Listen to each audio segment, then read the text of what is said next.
అది నేను ఆ రోజు లైవ్ లో అక్కడ ఉన్నాను రిపోర్టింగ్ లో. దాన్ని బట్టి అర్థమవుతున్నది కదా. ఎందుకంటే అందరూ బాబే గెలుస్తాడన్నటువంటి ప్రచారం సృష్టించడంలో చంద్రబాబు చాలా స్ట్రాంగ్ గా ఉంటారు.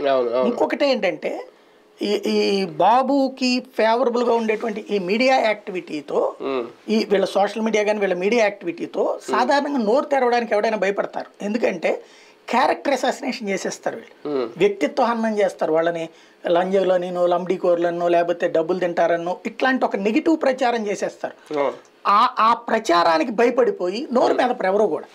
మీరు ఇవాళకి కూడా చూడండి, డబ్బులు తీసుకున్నటువంటి వాళ్ళ దగ్గరికి వెళ్ళి అడిగితే ఏం మాట్లాడరు, జగన్కి ఫేవర్ గా ఏం మాట్లాడరు వాళ్ళు.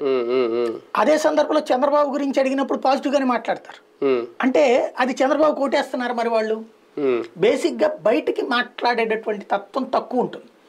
ఎందుకు అంటే భయం ఎక్కువ ఈ క్యారెక్టర్ అసాసినేషన్. ఇంకోటి వాళ్ళందరూ అంటున్నప్పుడు గెలుస్తున్నారు అన్నప్పుడు మనం ఎందుకు వచ్చిన గొడవ అని.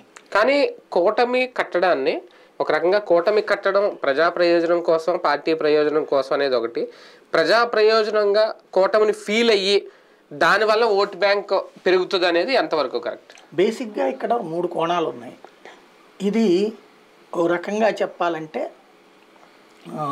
అవకాశాలు దక్కనటువంటి ముగ్గురి కూటమి.